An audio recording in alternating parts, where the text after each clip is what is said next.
Well, good morning. You're watching News at 10 on Rajya Sabha Television, where we bring to you the biggest news stories from India and across the world. I'm Aishwarya Kapoor, and here are the headlines. Venkaiah Naidu sworn in as 13th Vice President of India. New chairman of Rajya Sabha says adversarial politics should not be allowed to adversely impact nation. Reminds media organisation to reflect on constructive debates in Parliament. Rajya Sabha adjourned a sine die. Chairman Naidu asserts that monsoon session was productive, in which upper house passed 9 bills. Lok Sabha also adjourned sine die, passes 14 bills. "60 children die at BRD hospital in Gorakhpur in 5 days. UP government announces magisterial probe, demands report within 24 hours.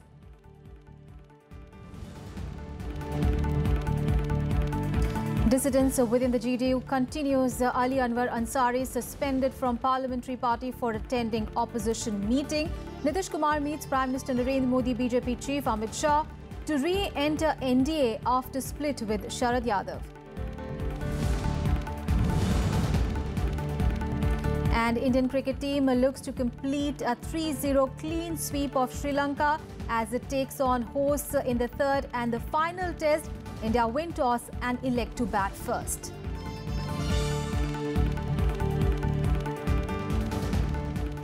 Newly elected Vice President M. Venkaiah Naidu took over as the chairman of Rajya Sabha soon after taking oath as the 13th Vice President of India. Now, Chairman Naidu asserted that he would steer the functioning of the House without fear or favour and uphold its dignity and decorum with the cooperation of all of its members. Former Union Minister M. Venkaiah Naidu took over as the Rajya Sabha chairman on Friday, the last day of the monsoon session of Parliament.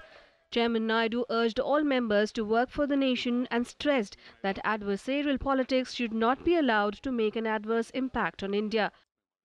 Now I'm an all-party man, above party politics. और जो आनंद शर्मा जी ने अपेक्षा व्यक्त किया निरपेक्षा के संदर्भ में, मैं उनका अपेक्षा को जरूर पूरा करूंगा, निश्चिंत रहिए. I'll be a person above politics, and then I will try to see that this house is functional. Every one of you get an opportunity, and small or big is not the issue. But the only thing is, if everybody follows the rules and regulations or the procedures, then everybody will definitely get an opportunity. The new chairman also urged media organizations to reflect on constructive and meaningful debates in Parliament. You report what is happening here. I'm not saying, I have no right to advise you that way. But at the same time, report what also is positively happening in the House, what is being constructively debated. That is the duty, sacred duty of the media also. So I thought I should give this advice from the chair to the friends from the media also. Because mere sensationalism alone is not going to happen. And one headline is not going to be a deadline. The main line is the thinking of the parliamentarians and the corrective decision of the parliamentarians. That is the main line. That has to be taken care. Starting his political journey as a student leader, Chairman Naidu has been a 4-time Rajya Sabha member and a key member of Prime Minister Narendra Modi's cabinet. The new chairman also broke a 30-year-old record by securing the highest number of votes in the vice presidential polls. Kriti Mishra's report for Rajya Sabha TV. And Prime Minister Narendra Modi on Friday said that it was a tribute to the Indian democracy that people rise from humble backgrounds to the highest constitutional positions, as he joined members of Rajya Sabha in welcoming Mr. Venkaiah Naidu as the chairman of the House. Prime Minister Modi also said that the Pradhan Mantri Gram Sadak Yojana was brought in by Chairman Naidu.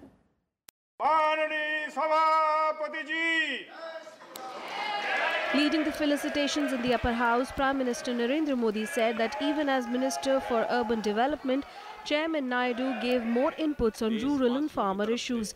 The Prime Minister also observed that Chairman Naidu was the first Vice President who was born in independent India. सभापति जी,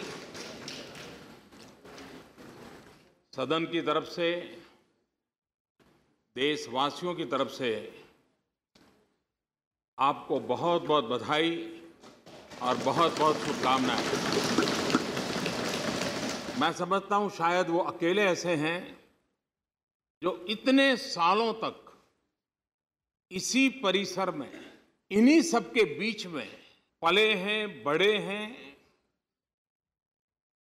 शायद ही देश को पहले ऐसे उपराष्ट्रपति मिले हैं जो इस सदन की हर बारीकी से परिचित हैं। Deputy Chairman P.J. Kurian, Leader of the House Arun Jaitley and Leader of the Opposition Ghulam Nabi Azad accorded a warm welcome to Chairman Naidu. I heartily welcome you here and congratulating you and extending you all the best, my son, and best wishes. Mr. Chairman, sir, yours has been a journey close to 5 decades of a grassroots level political worker who literally has climbed every step of the political ladder. And he has worked his way and worked hard to reach this position. Speaker हो या chairman Rajya Sabha, हमें याद दिलाता है जब हम कुर्सी पे बैठते हैं कि हम निष्पक्ष हैं, अब नो पार्टी पर्सन। बल्कि मैं कहूँगा कि उस वक़्त इंसान का जज हो या ऐसे पद हो, इंसान सिर्फ इंसान रहता है, उसका धर्म उसके मन में होता है, लेकिन न्याय करते वक़्त न उसका धर्म होता है न पार्टी होती है। Members across the political spectrum welcomed Chairman Naidu and hailed his vast parliamentary experience. ग्रामीण विकास मंत्री थे तो संसद सदस्य सबसे ज़्यादा प्रसन्न आपसे ही थे, क्योंकि जो एमपीज को आपने दिया एज मंत्री रहते हुए वो किसी मंत्री ने नहीं दिया। It is a well-known fact that our honorable chairman was very close with our honorable Amma. Had she been alive, she would have been more happier than anybody else. She would have attended this function. So, definitely, our honorable chairman is having the blessings of honorable Amma. We wish you very well, sir. And you have made acronyms a new national pastime. So I have had the courage, as I conclude, with one acronym, because we believe that's your role here, and that acronym is for Naidu. N-A-I-D-U. Now, A, all, I, India, D, dearest. So it's now all India's dearest umpire. एक समय कोई पत्रकार ने पूछा कि आप दोनों जो है एक ही जगह पर कैसे हैं, एक दूसरे के खिलाफ इतने बोलते हो। तो वेंकैया नायडू जी, आप तो जानते हैं उनकी सेंस ऑफ ह्यूमर जो है, तो उसने पत्रकार से यही कहा कि मैं क्या करूं, अगर मैं ट्रेन में चढ़ गया और कंपार्टमेंट में सीताराम को देखूं तो क्या मैं उतर जाऊं? एक दिन था, आप जब यूथ थे तो आंध्र प्रदेश से देश के लिए बोल रहे थे। एक दिन था तो आप राइट साइड से बोल रहे थे, और एक दिन था आप लेफ्ट साइड से बोल रहे थे। लेकिन आज गणतंत्र के सर्वोच्च पद में रह के आज लेफ्ट से राइट, बीच और देश के बात सुनेंगे।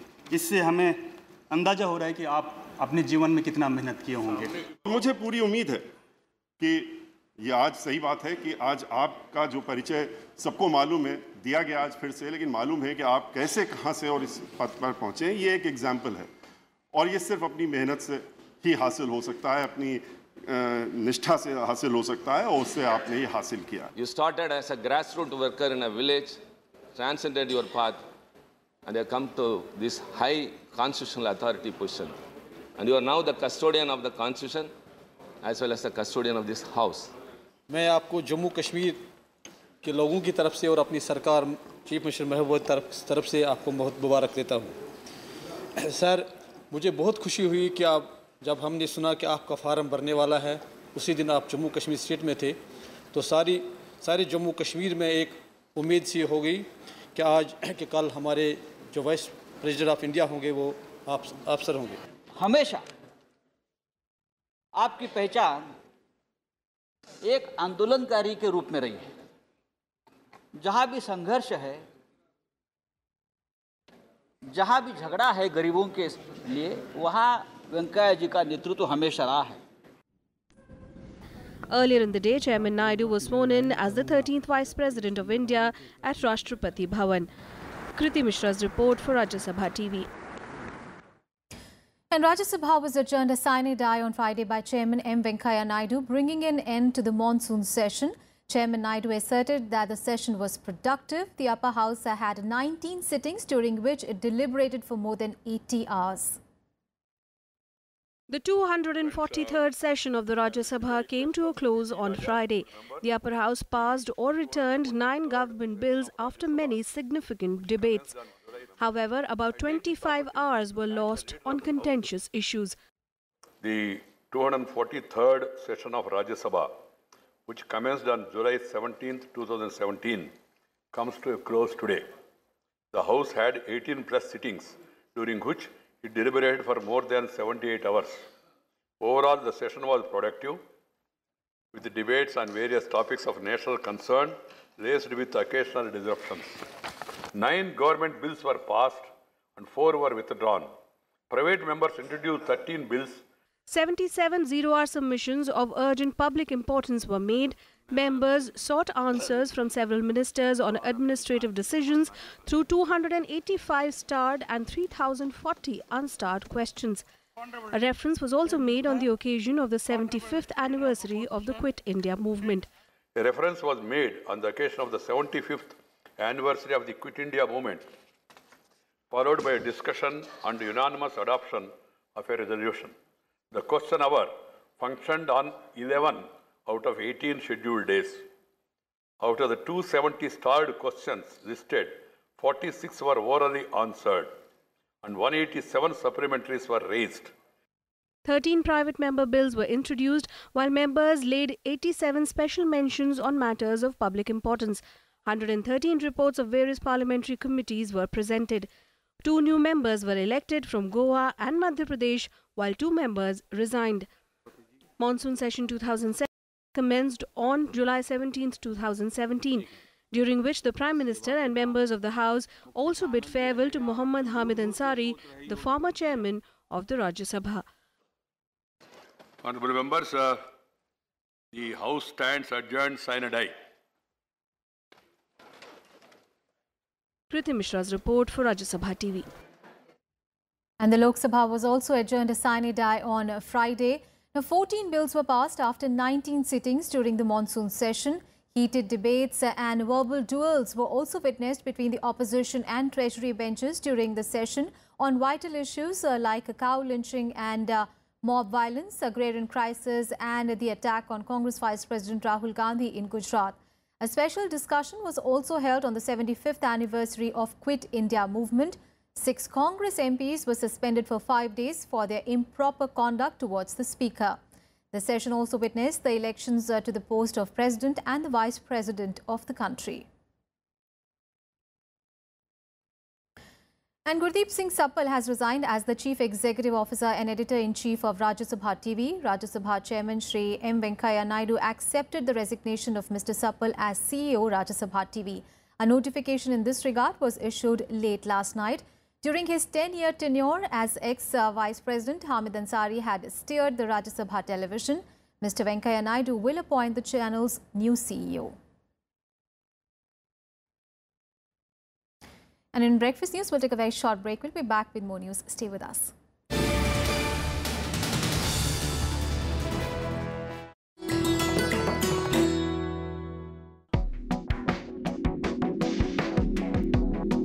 Jade was popular during Mughal era and gained prominence during Akbar's rule in 15th and 16th century. It came all the way from Iran and Central Asia in attractive colors. The royalty had a unique use for it. Since jade changed color when it came in contact with arsenic, they started utensils like plates, jars, bowls and even hookah with it, and thereby avoided getting poisoned by rivals.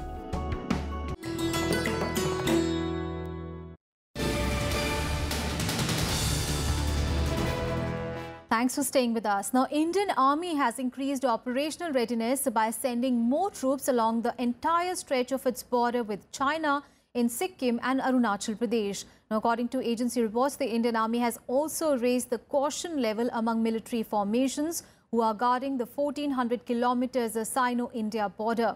Officials say that the decision to increase the deployment was taken after carrying out a detailed analysis of the situation and considering China's aggressive posturing against India on Doklam. Neither India nor China has shown any sign of backing off from a face-off that began nearly 3 months ago along the Sikkim border when Indian soldiers entered the Doklam area to stop the Chinese army from constructing a road there. Meanwhile, in the backdrop of the current standoff in Doklam, External Affairs Minister Sushma Swaraj on Friday met her Bhutanese counterpart Damcho Dorji in Kathmandu. The MEA said that the two leaders reviewed all aspects of India-Bhutan partnership, which is wide-ranging. The meeting came on the sidelines of a BIMSTEC ministerial meeting, a grouping of countries in South Asia and Southeast Asia. Mr. Minister, what did you discuss with Minister? We hope that the situation in Doklam will be resolved peacefully and amicably. And Finance Minister Arun Jaitley informed the Lok Sabha on Friday that the government has not fixed any time frame to complete the linking of Aadhaar with PAN card. Jaitley was replying to a query on whether the government has fixed any time frame to complete the linkage. It may be noted that in view of taxpayers' problems and in a bid to ease out the panic situation, the Income Tax Department has extended the linking of PAN with Aadhaar to 31st of August this year. Now, as per reports, there are over 25 crore PAN card holders in the country, while Aadhaar has been issued for 111 crore people till 28th of June. Big story coming in from Uttar Pradesh, where at least 60 children have died over 5 days in the state-run Baba Raghav Das Medical College Hospital in Gorakhpur, prompting the Uttar Pradesh government to order a magisterial inquiry into the incident. Now, as per the latest reports, 2 more children have lost their lives today. The deaths are being blamed on infections and possible disruption of oxygen supply in the pediatrics ward, but the hospital and district administration have rejected oxygen shortage as a possible reason. With 2 more children losing their lives, the death toll in the Gorakhpur hospital tragedy rises more than 30 in the past 48 hours. The incident took place at Gorakhpur's government hospital, Baba Raghav Das Medical College. According to the government authorities concerned, cause of the deaths at the BRD hospital is the disruption in the supply of liquid oxygen, triggering encephalitis, which is a sudden onset of brain inflammation. वहाँ पर जो liquid oxygen की व्यवस्था होती है medical college में, वो व्यवस्था कल रात में वहाँ पर डिसरप्ट हुई। इसके बारे में तत्काली प्रिंसिपल मेडिकल कॉलेज से हमने बात किया तो उन्होंने इस बात को कहा कि जो सप्लाई उनको वेंडर देता था वो कल रात से उसने नहीं दी और उसका कारण ये बताया कि उसका कुछ पेंडिंग अमाउंट पेमेंट का था। In defense, the district administration further said that the arrangement of oxygen cylinders was duly made and that 17 children died in the neonatal ward, 5 in acute encephalitis syndrome ward and 8 in the general ward. It has, however, assured of a strict action against guilty. Meanwhile, according to the data procured from the BRD hospital, in the past 5 days, from August 7th to August 11th, a total of 60 deaths have occurred in the hospital. रात 12 बजे से और अभी तक 7 casualty हैं, जिसमें 3 neonatal unit की हैं, 2 AES की हैं और 2 जनरल पीडियाट्रिक वार्ड की हैं। कुल 7 हैं कल रात 12 बजे से अभी तक और 9/10 की रात 12 बजे से लेकर और कल रात 12 बजे तक 14 कैजुअल्टीज़ मोर्टेलिटीज़ NNU में यानी नियोनेटल यूनिट में हैं, 3 AES में हैं और 6 जनरल पीडियाट्रिक वार्ड में हैं। यानी आप ये कह सकते हैं कि परसों रात 12 बजे से लेकर अभी तक कुल 30 मोर्टेलिटी वहाँ पर हुई है। The Uttar Pradesh state government has ordered a high-level magisterial probe into the incident, asking them to submit a report in 24 hours. Meanwhile, Congress leaders Ghulam Nabi Azad and Raj Babbar are visiting the site to take the stock of the situation. Bureau Report, Rajya Sabha TV. On to some other news now. India's industrial output growth was in negative zone in the month of June. The industrial production contracted by 0.1% as against growth of 8% a year ago. This is the lowest reading since June 2013. Figures show output growth for April to June period deaccelerated to 2% from 7.1% in the same period last fiscal. The shrinkage is mainly due to poor show by manufacturing and capital goods output. The manufacturing sector, which constitutes over 75% of the IIP index, contracted by 0.4% in the month of June compared to 7.5% growth a year ago. Similarly, the capital goods output also shrank by 6.8% in the month of June. On to some political news. Now, JDU has suspended Rajya Sabha member Ali Anwar Ansari from its parliamentary party. The developments came after Ali Anwar Ansari attended a meeting of the opposition parties convened by Congress chief Sonia Gandhi yesterday.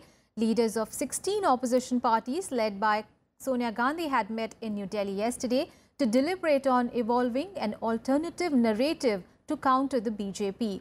A JDU spokesperson KC Tyagi hit out at Sonia Gandhi for trying to encroach upon the party by interfering in its internal matters.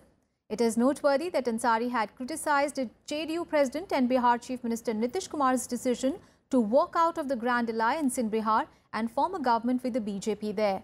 Meanwhile, Nitish Kumar earlier met with Prime Minister Narendra Modi and BJP Chief Amit Shah yesterday. This was their first in-person interaction since Nitish Kumar dramatically reconfigured his government in Bihar to include the BJP last month. Nitish Kumar, however, also ruled out any reconciliation with the rebel leader Sharad Yadav, saying that the veteran leader was free to take any decision. जो कुछ भी निर्णय हमने लिया है कोई अपनी मर्जी से नहीं लिया है, पूरी पार्टी की सहमति से लिया है और इस बात का हम उल्लेख कर चुके हैं। इसके बाद अगर वे कोई अपनी राय रखते हैं तो राय रखने के लिए स्वतंत्र है। कांग्रेस पार्टी अपने ढलान की तरफ है। समय रहते अगर गंभीरता से विचार विमर्श नहीं किया गया तो इसके विलोप होने की संभावना है। राष्ट्रीय दुर्घटना है और इसमें हमने अपने जमीर की आवाज सुनी। तो सत्य के लिए किसी भी तरह की कुर्बानी वो कम है। And now an update on a situation in Darjeeling, and the police and security forces on Friday conducted area domination march in various parts of Darjeeling Hills. The shutdown enters the 59th day today. No untoward incident has been reported so far. The Gorkha Janmukti Morcha and other hill parties took out rallies in various parts of the hills, demanding restoration of the internet services, which remain banned in the hills since 18th of June. They also demanded an immediate withdrawal of police from the hill district. Now, barring medical shops, all the other business establishments, shops, schools and colleges remain closed in the area.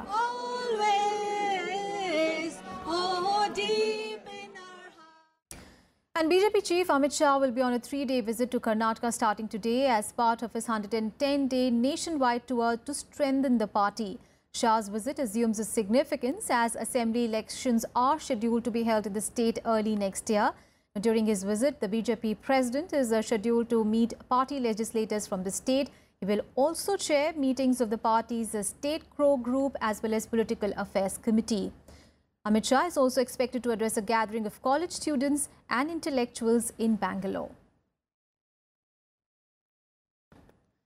And on to some international news. There is no end to US-North Korea rhetorical brinkmanship. Now, President Donald Trump has warned North Korea to expect big trouble if anything happens to the US territory of Guam.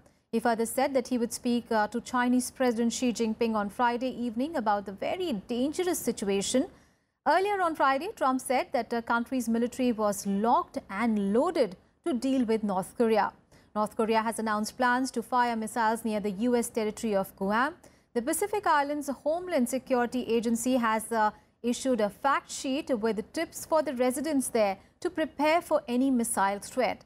Meanwhile, Moscow said that the exchange of threats between Washington and Pyongyang was worrying. World leaders and the United Nations have asked for restraint. Tensions have risen since North Korea tested 2 ICBM in July. The regime was further angered by last week's UN decision to increase economic sanctions against it. We're very unified, and we have been right from the beginning. This is something that has to stop. We all feel that very strongly. I will be speaking to President Xi tonight from China, and we've been working very closely with China and with other countries. That phone call will take place tonight. And let's get you some more news from across the world in World Wrap. Kenya's President Uhuru Kenyatta has been re-elected following Tuesday's election. Kenyatta, in office since 2013, took 54.3% of votes, ahead of his rival Raila Odinga with 44.7%. Now, after the result, Kenyatta called for unity, but the opposition rejected the results even before they were declared, calling the process a charade. However, it has been endorsed by international observers. Kulsoom Nawaz, the wife of ousted Pak Prime Minister Nawaz Sharif, on Friday filed her nomination papers for his Lahore seat. The seat fell vacant after her husband's disqualification by the country's Supreme Court on 28th of July.